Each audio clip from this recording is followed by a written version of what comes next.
juin prochain. François Hollande, bonsoir, merci d'être avec nous. Vous serez donc tête de liste du PS. Vous avez beaucoup hésité. Pourquoi cela vous faisait-il peur?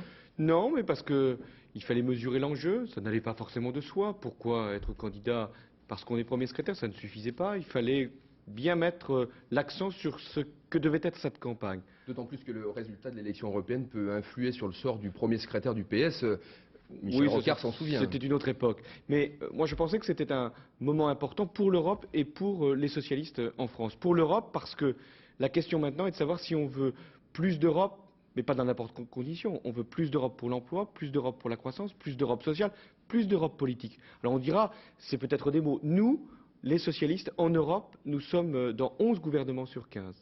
À la tête de 11 gouvernements sur 15. Donc nous sommes en capacité de changer cette Europe-là, justement de la mettre sur de nouveaux rails. Alors c'est un enjeu qui vaut la peine. Puis vous avez raison, il y a un enjeu national. On voit bien que l'opposition, certes, est très divisée, très chamaillée, mais ne vous gâte pas, parce que Philippe Séguin, on n'a pas passé tous les extraits là, mais il parle de l'Europe des socialistes comme un super État, super impôts, super contraintes. Voilà, alors par rapport à de telles accusations ou par rapport à de telles cibles, il fallait que les socialistes soient en bon ordre et je pensais qu'à ce moment-là, le premier secrétaire du Parti socialiste pouvait être celui qui mobilisait le plus les socialistes parce que dans cette campagne, nous jouons beaucoup sur l'Europe et aussi beaucoup en France parce que nous avons un gouvernement qui est constitué maintenant depuis 18, 19 mois, et il faut qu'il continue à aller dans le sens des réformes de ce pays. Alors les socialistes en bon ordre seront-ils avec le mouvement des citoyens? Jean-Pierre Chevènement vous a invité demain au congrès du MDC. J'irai. Vous irez, c'est un signe, vous allez faire liste commune?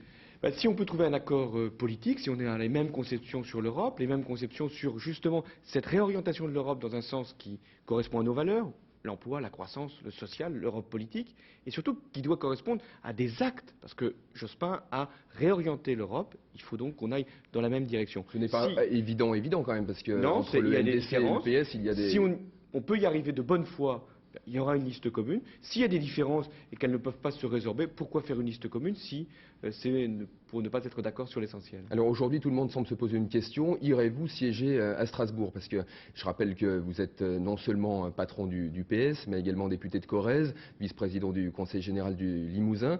Il y a un problème de cumul des mandats, il va falloir faire des choix là. Alors voilà, j'irai siéger à Strasbourg et je respecterai strictement les lois sur le cumul des mandats. La loi actuelle, c'est-à-dire la loi actuelle permet d'avoir à la fois un mandat européen et un mandat national.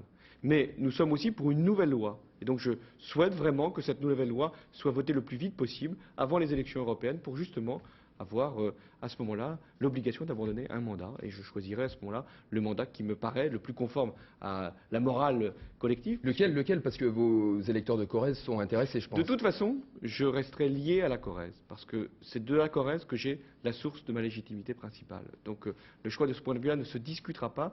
Quoi que je fasse, ça sera de toute façon la Corrèze qui sera le lieu de mon engagement politique. Maintenant, la volonté qui est la mienne, c'est d'être candidat pour être élu à Strasbourg au Parlement européen. François Hollande, merci d'avoir été notre invité. Le juge Zano